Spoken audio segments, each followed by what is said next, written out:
ನಮ್ಮ ರಾಷ್ಟ್ರಧ್ವಜದ 9 ಅಳತೆ ಮತ್ತು ಅದನ್ನ ಎಲ್ಲೆಲ್ಲಿ ಉಪಯೋಗಿಸ್ತಾರೆ ಅನ್ನೋದನ್ನ ತಾವು ಹೇಳಬಹುದಾ? ಅತಿ ದೊಡ್ಡ ಧ್ವಜ 14 ಅಡಿ ಇಂಟು 21 ಅಡಿ ಅಳತೆ. ಇದು ಇಲ್ಲಿ ನರಗುಂದ ಪೋರ್ಟು, ಆಮೇಲೆ ರಾಜಸ್ಥಾನದಲ್ಲಿ ಒಂದು ಕೋಟೆ ಇದೆ, ಅಲ್ಲಿ ಅದನ್ನು ಹಾರಿಸ್ತಾರೆ.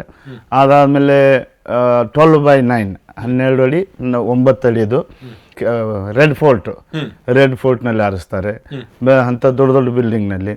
ಆಮೇಲೆ 8/12 ಬರುತ್ತೆ, ಅದಾದಮೇಲೆ 6/9 ಬರುತ್ತೆ, ಅದೆಲ್ಲ ವಿಧಾನಸೌಧಗಳು ಅಲ್ಲೆಲ್ಲ ಇರುತ್ತೆ. 6/4 ಬರುತ್ತೆ, ಅದು ನಮ್ಮ ಮಿಲಿಟ್ರಿ ಅವರು ಜಾಸ್ತಿ ಯೂಸ್ ಮಾಡೋದು. ಅಂದ್ರೆ ಸ್ಪೆಷಲಿ ಯಾರಾದರೂ ಡೆತ್ ಆದಾಗ ಆಯಿತು, ಎಲ್ಲ ಪ್ರತಿಯೊಂದಕ್ಕೂ ಇವು 4/6 ಆಗುತ್ತೆ. ಅದಾದ ನಂತರ 3/4.5 ಬರುತ್ತೆ, ಅದು ZP ಆಫೀಸ್ಗಳು ಅದು ಅಲ್ಲೆಲ್ಲ. 2/3 ಕಾಮನ್ ಆಗಿ ಎಲ್ಲ ಕಡೆ ಎಲ್ಲ ಬಿಲ್ಡಿಂಗ್ಗಳಿಗೆ, ಸ್ಕೂಲು, ಸಣ್ಣ ಸಣ್ಣ ಸೊಸೈಟಿಗಳು.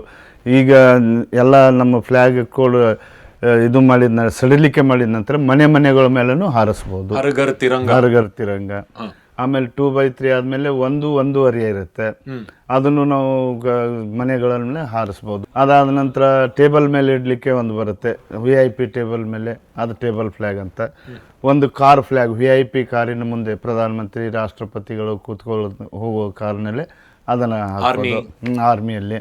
ಈ ಫುಲ್ ಇಂಟರ್ವ್ಯೂನ ನೀವು ಯೂಟ್ಯೂಬ್ನಲ್ಲಿ Ultra HD 4K ನಲ್ಲಿ ನೋಡ್ಬೋದು.